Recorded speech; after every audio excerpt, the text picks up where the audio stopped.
All right, on the phone here we have Dawn Crosby of Fear of God. And how's things going? Oh, things are going real good. All right, you have a new album out on Pavement Records called Toxic Voodoo? Yeah. Are the sales doing fairly well? It seems to be. Do you are you happy with the album? Yeah, I'm happy with it. I think it's pretty good. It's a bridge album, really, because the band is really growing a lot together. The new lineup, our new stuff it's really good too. I think it's a bridge album. I think it turned out really good. It's pretty heavy. Okay, it's a lot different from your first album, Beyond the Veil. Or Within the Veil. Within the Veil. Beyond the Veil is a track off of... Right, off the new one. Toxic Voodoo. Yeah, it is real different because I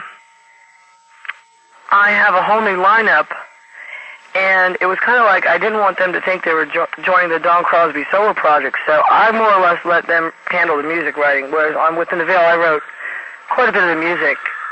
And it tends to come out differently when a singer writes chords and you know, from melodies they hear in their head, then when they basically just take tapes, you know, or, you know, at rehearsal, take the guy's music, which they never heard in their head, you know, melodically, and they, you know, I use more skill and inspiration to put down the vocal line and the words. So it is quite different, but, you know, I think I can write both ways, and I like I say, I wanted them to feel like they were part of the band, so, and you know, I wanted them to be able to express themselves.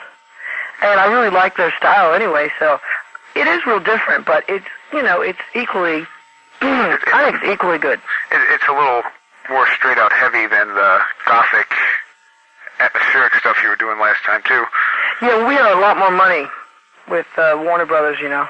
Yeah, you know, and there was I mean, that album took, I don't know, 3 or 4 months to make, where, well, that wasn't our fault, it was the anti-producer we were working with. He was always on the phone. And everything was, this album took a matter of days, really. A couple weeks.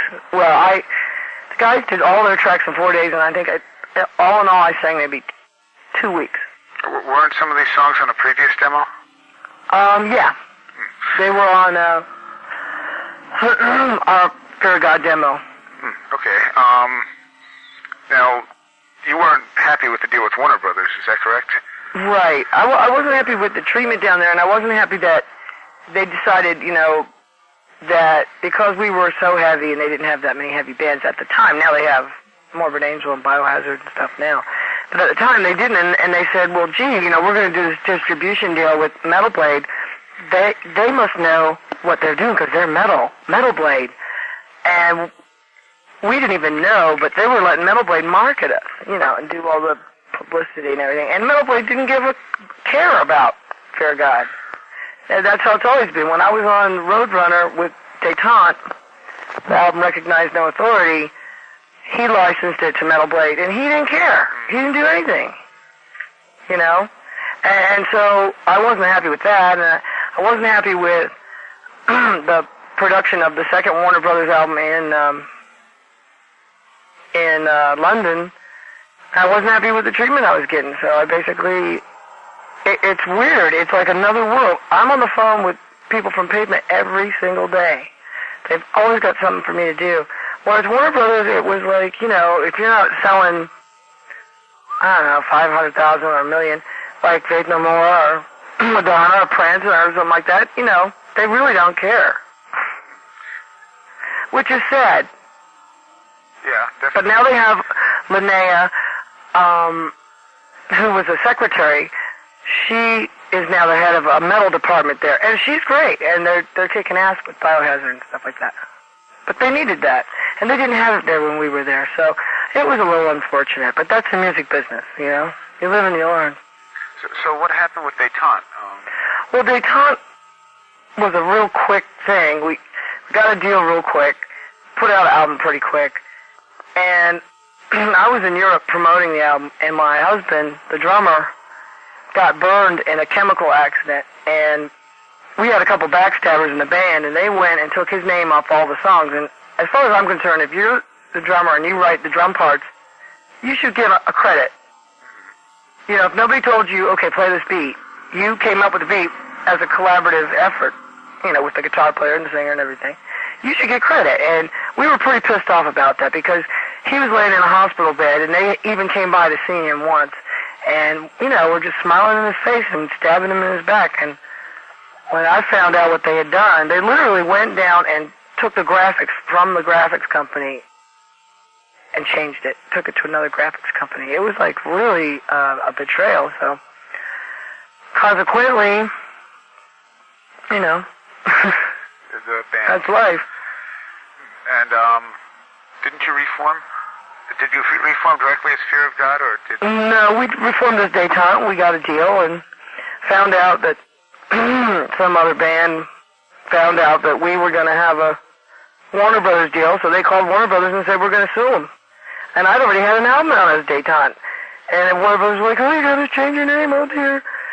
And my lawyer, who Michael Carlino, the guitar player, the old guitar player for Fear of God, didn't like, whom we were like kind of estranged from, when he found out later, he said, I could have fought that. You could have won that. But, you know, things maybe worked out for the right reason. I don't know. I kind of like Fear of God. I think it's kind of fun.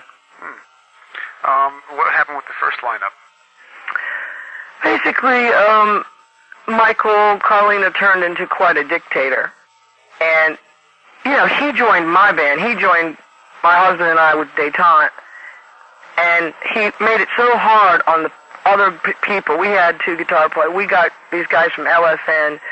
We were going to play with Slayer and all this stuff, and we did actually go to Canada and play with Slayer, but he made it so hard on everybody that eventually the other two guys left, and then eventually Dennis left, and I just stuck it out because, and I didn't stick it out for long until Warner Brothers had tracked us down, and then I stuck with it because I didn't want to lose the Warner Brothers deal. Yeah, Warner Brothers, I heard, actually tracked you down.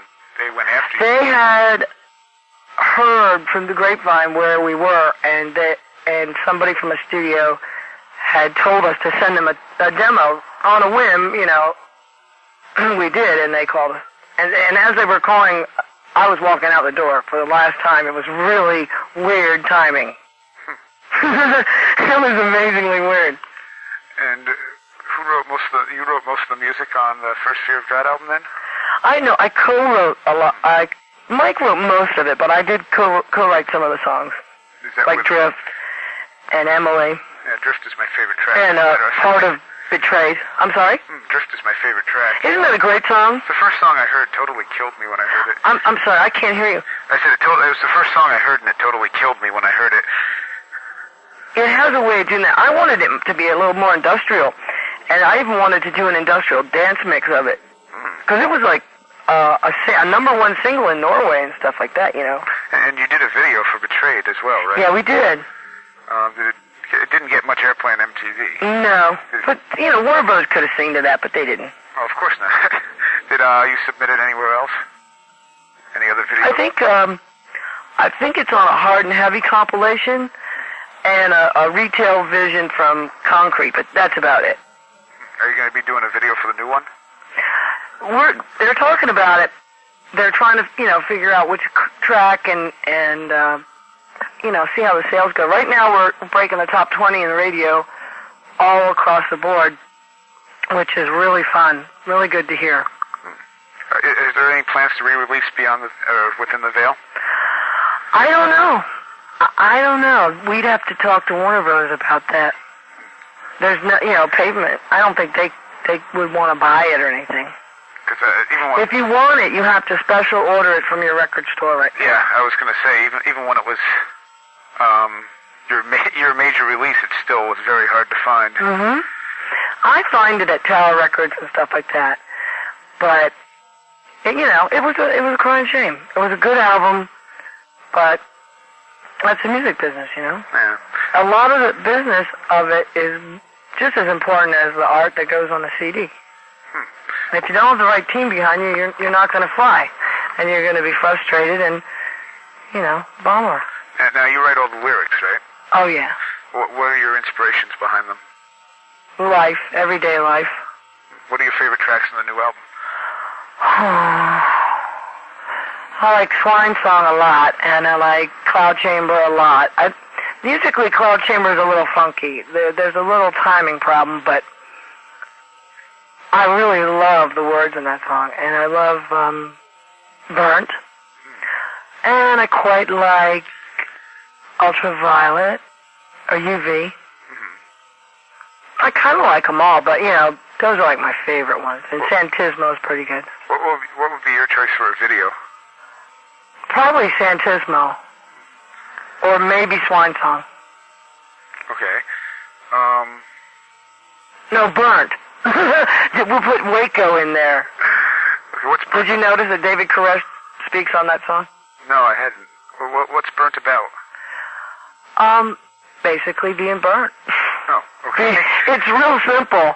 Is it about it's like one of the most simplest lyrics I've ever written. But it says a lot. And I think having David Koresh in there kind of symbolizes, you know, right, something. Okay. And not that I followed him or anything, but I think about, you know, the FBI and what happened, and I think about, it has nothing to do with my analogy of the song, but those kids and all those people got burned. Mm-hmm. Literally.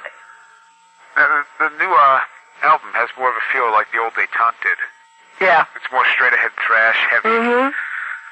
Rob was actually a big fan of Détente, and Rob and John used to have a band called Have Mercy. And the first time either of all of us were on vinyl was on a Metal Blade compilation, and it was really weird. We were both on the same compilation. Like, I don't know how many years ago. That would be one of the Metal Massacres? Yeah, I think it was 5.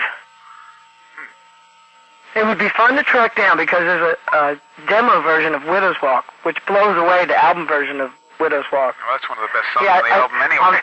I'm sorry? That's one of the best songs on the Détente album as it is. Oh, but you got to hear the demo of it.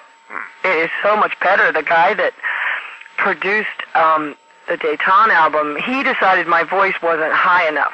So on that entire album, he sped up the tape speed when I was recording, or he lowered it so that when he put it back to normal. Anyway, it turns out my voice is faster, higher. It's compressed. And that kind of really bummed me out when I figured that out. That really bummed me out because when you speed up the tape of a voice, you compress it and you lose the texture. So imagine that album with just a notch lower vocal. I really didn't sing that high naturally. I never have. But, you know, if people like it, fine, but I think it would have been better left natural.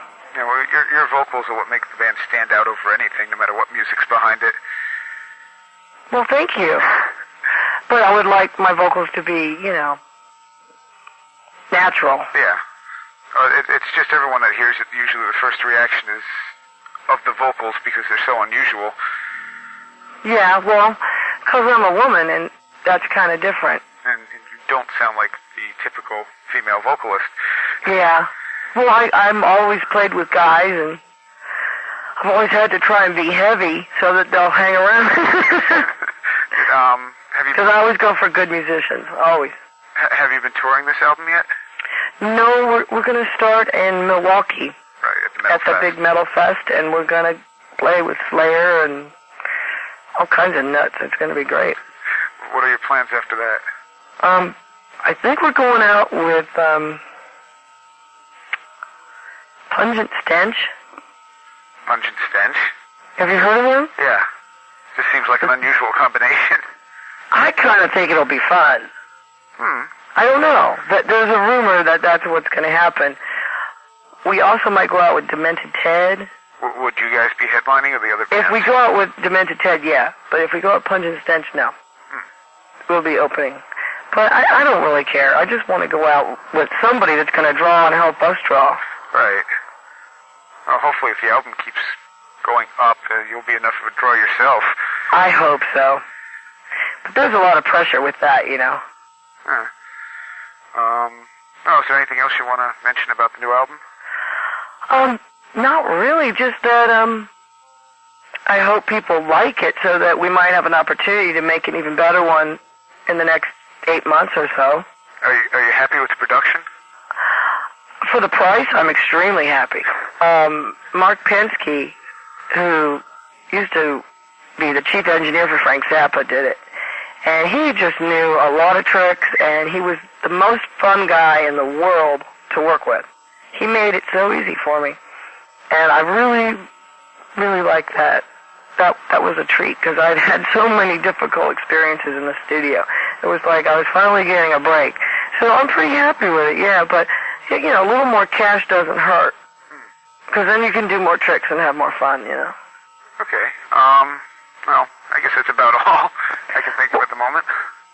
Okay, well, I really enjoyed talking to you. I hope your listeners will, we're actually, I don't know where you're at in New York. Whereabouts are you at? It's right in the center, basically. Oh, because we're playing Asbury Park next Thursday, but I didn't know if you were near New York City or not. No. Okay, well, we're going to try and get up that way. I hope all the people that hear the music decide to check us out live, because live it's a different kind of thing. It's pretty wild. On the first, your debut, didn't you have a lot of overdubs and stuff? Some songs I did, yeah, but they were written in a live setting, so they were real heavy that way.